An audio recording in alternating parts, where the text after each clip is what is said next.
En el colegio, en la universidad, en los másters o cuando preparas una oposición, necesitas concentración y tranquilidad para hacer de tu tiempo de estudio un tiempo productivo. También ayuda saber cómo afrontar los miedos habituales que nos vienen cuando se acerca la fecha del examen marcada en rojo en el calendario. Entiende tu mente. 20 minutos para entenderte mejor. Hoy, en Entiende tu mente, te damos algunas pautas para que estudies mejor. Con Molo Cebrián, Luis Muiño y Mónica González. Puedes conocerles mejor en entiendetumente.info. Aquí estamos, en una nueva ocasión, en Entiende tu mente, este podcast que cada día tiene más amigos. Gracias por estar ahí, gracias por descargártelo. Y hoy vamos a compartir un tema que a mí personalmente me interesa mucho. Estoy estudiando psicología y me encanta estar al lado de Mónica y de Luis. Mónica González, Luis Muiño, muy buenas. Muy buenas. Muy buenas. Porque siempre me dan buenos consejos y les he dicho, oye, ¿me dais algún consejo para los exámenes que tengo ya? Porque cuando llegan los exámenes, amigos que estudiáis, pues un poquito de agobio y de estrés y de nervios tenemos, ¿no? Chicos, ¿qué hacer en estos casos? Y antes de nada, ¿qué sentimos generalmente cuando nos enfrentamos a un examen? ¿Hay emociones habituales, hay sentimientos habituales como los que yo os describía, de miedo, de tensión? Bueno, yo creo que hay unos sentimientos bastante comunes en todo el mundo, ¿no? Hay una sensación, no llego, es la primera cosa que nos pasa, aunque lo tengamos estudiado, no llego. Siempre tengo la sensación de que me queda algo. Hay una sensación también de ansiedad, un puntito de miedo a ver qué va a pasar, incluso aunque yo me haya esforzado. Es curioso, porque muchas veces cuanto más te esfuerzas, más sensación de miedo tienes del fracaso. Cuando no has estudiado dices, bueno, da igual lo que saque, bienvenido sea. También tenemos esa sensación de autoexigencia, queremos que las cosas salgan bien, pero a veces eso nos genera un bloqueo y nos cuesta estudiar o nos cuesta concentrarnos. A veces nos quedamos en blanco, pero no todo son noticias malas. Hay muchas formas de reconducir esto, de focalizar nuestra atención y sobre todo de sacar partido al tiempo sin machacarnos, que luego explicaremos lo que significa machacarnos con los exámenes. Bueno, ya que estamos, voy a contaros cuál es mi miedo principal, que es el de que el esfuerzo invertido no dé con la meta esperada. Bueno, yo creo que el miedo, y ya lo hablamos en otro de nuestros podcasts, tiene que ver con la anticipación, ¿no? Con la idea de que va a pasar algo que, bueno, es verosímil, es plausible, pero no tengo una bolita de cristal y no puedo saber si va a suceder o no. El miedo consiste en estar donde no tienes que estar en el tiempo, es decir, en meterte después del examen, en vez de estar metiéndote en donde estás en este momento, por ejemplo, a 48 horas. Entonces, la primera regla que siempre damos es la del aquí y ahora, es decir, deja de pensar en lo que va a ocurrir, decídete a compartimentar el tiempo, a pensar en la próxima hora, porque esa es la única forma de afrontar el esfuerzo de un examen. Es como ir pensando en las próximas, siempre en lo que va a ocurrir aquí y ahora, en el próximo, por ejemplo, tramo de hora y media. Ir haciendo descansos, ya hablaremos de esto, reforzándote, una serie de cosas, pero en todo caso que todo sea en este momento. Por ejemplo, tampoco es bueno pensar solo en lo que vas a hacer si apruebas. Tienes que reforzarte ya, tienes que reforzarte hoy. Tienes que conseguir que de alguna manera tu mente esté en lo que va a suceder. Porque si la mente se pone a anticipar, siempre anticipa cosas negativas. O sea, no es raro que si anticipamos algo es que vamos a suspender, porque el ser humano está preparado para anticipar solo lo negativo. Esto nos ha pasado con muchos amigos que entran al examen diciendo voy a suspender seguro, luego sacan un 9 y nos enfadamos con ellos. Decimos, bueno, tú nos estabas vacilando. A los demás, no, de verdad que no nos estaba vacilando. Es que la sensación, incluso del empollón de la clase, es que probablemente va a suspender. El ser humano está preparado para eso. Es inútil pensar en el futuro, porque lo que vas a pensar es negativo y no va a ocurrir. Y además estás perdiendo mucha energía para concentrarte en lo que realmente tienes que hacer, que es estudiar hoy, aquí y ahora, como decía Luis, ¿no? Hay que focalizarse en lo positivo, no llevar la mente hacia cosas negativas, no dejar que nuestras creencias limitadoras salgan a la superficie, que es una cosa que suele pasar mucho con los exámenes. Si un examen de matemáticas, por ejemplo, se nos dio mal, pues tendemos a recordar que se nos dio mal e incluso a generalizar y decir, es que soy muy malo en matemáticas. Y en el momento en que tú te crees que no eres bueno en algo, actúas como si realmente no lo fueras. Empiezas a fallar en las operaciones y realmente no importa lo que sepas o no sepas, es que te estás comportando como que realmente no sabes. Así que vamos a tratar de meter en un pequeño tarrito de cristal todas esas emociones, predicciones negativas, miedos, y vamos a concentrarnos en focalizar ahora toda nuestra energía natural en esa parte buena, que es lo que podemos hacer, que todavía tenemos margen para hacerlo.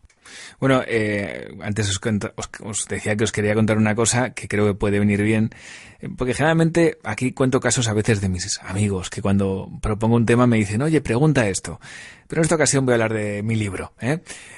Yo recuerdo, me pasó una cosa en la carrera anterior que estudié, que fue comunicación audiovisual. Yo pensaba que no iba a terminar nunca, porque había una asignatura que año tras año suspendía. Yo estoy convencido que ahí llegué a un momento de indefensión aprendida. Yo estaba convencido de que esa asignatura era imposible totalmente, ¿no? Bueno, afortunadamente pasó algo en mi vida, aparte de un cambio de profesor, y conseguí aprobar la asignatura. Cuando comencé a estudiar psicología, los primeros exámenes, tuve la suerte de que aprobé todos. Y yo sé que alguno lo llevaba muy al límite. Pero bueno, tuve esa fortuna, ¿no? Eso a mí me ayudó a ver con perspectiva positiva el resto de mis exámenes. Y estoy convencido de que si hubiera empezado suspendiendo muchos exámenes, me hubiera pasado lo que me pasó anteriormente. Me hubiera creído que esos exámenes eran imposibles de aprobar. Eso supongo que si me ha pasado a mí, le pasará a muchos. Pues sí, Molo, es que acabas de decir la palabra me hubiera creído. Es que estás hablando claramente de creencias limitadoras o creencias potenciadoras. En el caso de lo que comentas de tus exámenes de psicología, te has creído que no tenías que suspender, que no ibas a suspender. Y aunque ibas un poco al límite, tu capacidad para expresarte mejor, para recordar en un momento determinado en el examen cosas que en otro momento habrías olvidado, se ha puesto en marcha. Es decir, creámonos que podemos. Porque eso es una gran parte, es una parte importante de que lo consigamos. Si por el contrario no tiramos de esos recursos positivos, de cuando hemos conseguido las cosas, de cuando aquel examen en el que, no iba tan bien, pero lo hice. ¿Por qué no nos orientamos a creer en esto y nos orientamos a creer, iba fenomenal y sin embargo me salió mal? Claro que te puede salir mal, lo ha dicho Luis, todo puede salir mal, pero visualiza la parte más positiva, estate preparado por si sale mal, pero visualiza que hay una parte positiva de que puede salir muy bien. En el tema de exámenes yo creo que tendemos a etiquetar excesivamente, ¿no? Y al final se produce este fenómeno, ¿no?, de profecía autocumplida. Como creemos que no se nos dan bien las mates, pues no se nos dan bien. Y yo creo que etiquetar en esto no tiene ningún sentido. O sea, si algo se aprende, por ejemplo, haciendo terapia, es que muchísima gente que creía estar fracasando académicamente en primaria, incluso ha llegado a repetir en la universidad, son unos cracks. Que muchísimas personas que han creído toda la vida que las matemáticas se les daban fatal, resulta que acaban estudiando exactas. Es algo que no tiene sentido etiquetar, pero es verdad que existe también una gran presión del medio y que tienden a decírnoslo equivocadamente los profesores, ¿no? O sea, es cierto que en esto hay mucho profesor que te dice, pues oye, no, es que a ti no se te da bien, o así no vas a llegar a ninguna parte, etcétera. A todos nos lo han dicho, no os lo creáis, nunca, no es cierto. Nadie puede saber cómo se te va a dar dentro de 2 años eso. No es cierto. Lo que sí pueden hacer es meterte dentro esa etiqueta y que eso se convierta en una creencia limitadora, como dice Mónica. Qué razón tienes, Luis, porque cuánto nos ha pasado, yo creo que a todos, a mí me ha pasado, yo hablo mi caso concreto, yo cuando era pequeña, tenía 9 años, dijo la profesora, no vas a llegar a nada, y luego dices, pero ¿quién? Y hablo de profesor y no maestro, a mí me gusta distinguir un poco el término, porque el maestro nunca hace eso, el maestro nunca te pone esos límites, el maestro te los quita y te dices, tú tira donde tengas que llegar, ¿no? Ese es el auténtico maestro. Pero es verdad que no nos dejemos, aunque seas pequeño, seas más pequeño, más joven, más mayor, da igual el momento de tu vida en el que estés, eres tú el que tienes en tus manos la responsabilidad y la oportunidad de poner de manifiesto todo lo que vales y todo lo que sabes. ¿Por qué otros? Voy a poneros en tesitura, ¿vale? Voy a dejar de hablar de mis cosas. Estoy convencidísimo de que ahora hay mucha gente escuchando este podcast que está, por ejemplo, preparando unas oposiciones, ¿no? Que son los exámenes a veces los más complicados o los que más estrés generan, ¿no? Porque aparentemente te estás jugando mucho. No sé, como sé que, por ejemplo, Mónica se ha traído muchos papelitos, en tus papelitos para el tema de hoy, ¿qué tienes apuntado? Hombre, hay algunos consejillos, yo diría consejillos, tips o como lo queramos llamar ya en el siglo XXI donde estamos, que bueno, pues ayudan. Yo digo que ayudan. Ya cuando entras en un problema grave en el que no te crees las cosas, yo creo que hay que ir más a terapia. Pero si no has llegado todavía hasta ahí, pues hombre, hay cosas que ayudan. Primero, resérvate espacios. No puedes pretender estudiar en cualquier sitio ni en cualquier momento. A mí me gusta mucho hablar del prime time propio, el personal que tenemos. Cada uno tenemos un biorritmo. A veces nos levantamos y hay personas que por la mañana están a pleno rendimiento y personas que tienen un pleno rendimiento nocturno. Pues adapta la dificultad, los temas más difíciles que tengas que estudiar a esa hora, a tu prime time. Reserva un espacio, haz las cosas de una en una. Nos empeñamos en la época en la que vivimos en ir en multitarea, pero es que ir en multitarea es no tarea, porque no estamos haciendo ninguna de las cosas con concentración. Para ganar concentración es necesario ir con las cosas una a una, cerrando actividades y cerrando temas.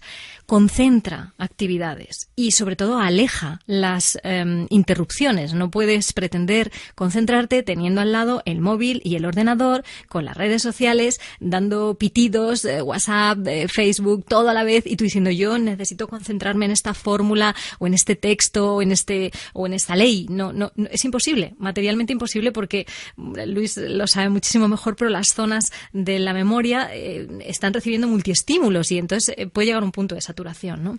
Hay una cosa que puede resultar casi sorprendente, pero es busca sosiego. Necesitamos sosiego. No necesitamos una mente en la cual todo vaya como un carrusel dando vueltas y vueltas y vueltas. Necesitamos momentos de parar y esto a veces pues ya lo hemos dicho y Luis lo comentó con muchísimo criterio. Cada persona tiene los suyos, es decir, hay gente que le va muy bien el mindfulness, hay gente que le va muy bien la respiración, técnicas de respiración abdominal para la relajación, hay gente que sale a dar una vuelta sencillamente y con eso se despeja. Depende, pero busca un poco de sosiego, busca ese momento, ese ahora, esos estímulos distractores, déjalos fuera y concéntrate en una tras otra cosa. Yo creo que es muy importante recordar que estamos haciendo un sobreesfuerzo cognitivo. Hay muchas investigaciones que dicen que nadie usa tanto el cerebro como un estudiante. O sea, por desgracia, no volvemos a usarlo con esa potencia.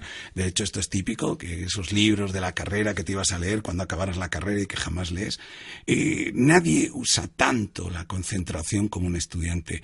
Y, hombre, el cerebro es un músculo, también se cansa, también tiene sus tirones, ¿no?, metafóricos. Yo creo que es muy importante compartimentar el tiempo atendiendo a esto. Es decir, de verdad no me creo que nadie pueda estar más de 50 minutos, una hora concentrado. Entonces, compartimentar el tiempo. Por ejemplo, yo sugiero ponerse una pequeña alarma.